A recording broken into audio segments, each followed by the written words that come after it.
What's up guys, Uwe here. So, welcome to another vlog, and this time, nandito tayo ngayon sa World Trade Center. And if alam nyo na yung event dito, it is the MIAS, Manila International Auto Show. And for the first time, ever since na nag-start yung pandemic, ito yung first car show na pupuntahan ko. So, hindi ko na papinipin, let's go. Tignan natin kung ano yung mga sasakyan doon. And I'm pretty excited dun sa isang sports car na ni-launch today. Alright!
Finally, Motor Image Pilipinas has launched the all-new BRZ here at the 2022 Manila International Auto Show. So what does the PH get?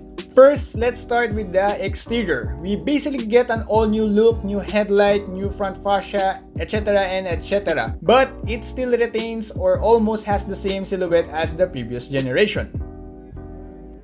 Starting up front, new headlights with DRLs that almost wraps the whole edge of the headlights, and I'm pretty sure with the 80 model as shown here, it will have LED headlights. Now the great thing about its front grille/bumper is that it has functional teardrop shaped ducts on both sides, reducing the air resistance up front. Moving to the side, it has functional air vents that redirects air from the front wheel arches to the side of the vehicle. Down below, it also has these cool looking side sill spoilers that enhances the stability of the vehicle. For me, both the vent and the side sill spoilers gave the new BRZ a more character on its side profile. Moving at the rear, it has a ducktail spoiler with the reverse camera integrated on it. Then it has a new taillight design which kinda reminds me of the second generation NSX taillights.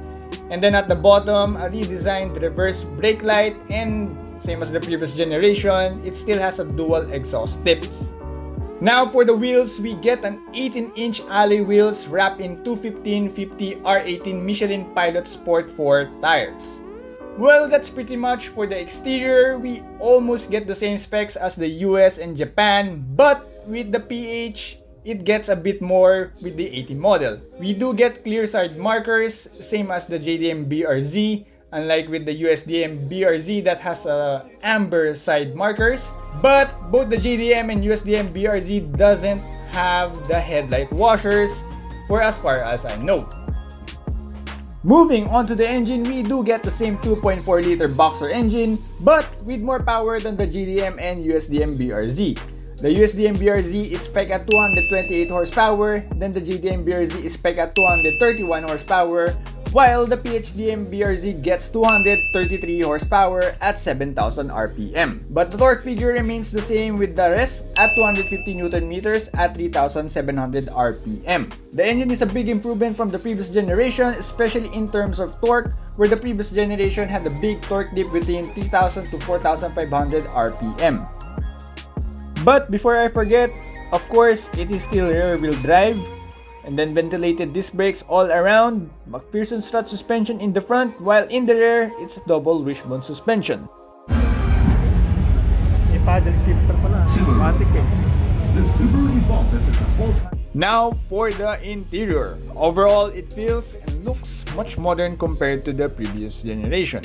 It is still driver-centric, and in terms of space, it still feels the same with the old one. Then for the seats and the door sidings, it is covered with leather and ultra suede. You still get heated seats and controls for your VSC, snow, sport, and track mode settings. One of the major highlights in the interior is its 8-inch touchscreen infotainment system with Android Auto and Apple CarPlay. And the other is its 7-inch digital gauge cluster.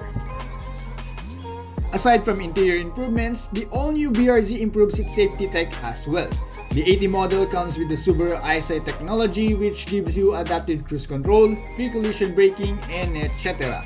The all-new BRZ is offered in either 6-speed manual or 6-speed automatic with EyeSight. The MT is priced at 2,399,000 Philippine peso, while the 80 has a price tag of 2,499,000 Philippine pesos. That's pretty much the highlights of the new BRZ. Hopefully I could get behind the wheel and do an in-depth review of this sports car in the future. Now let's go around MIAS and see the other exhibited vehicles.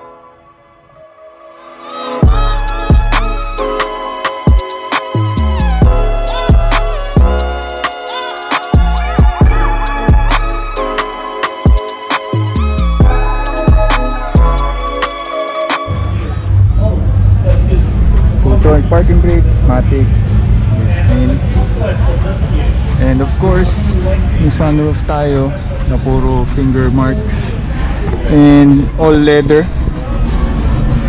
Good shit.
Alright, so guys, yun lang naman.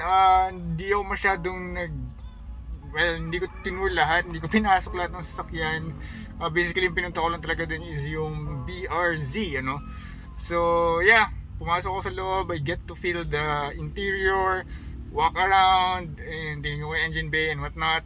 It's really worth it para sa akin, ha.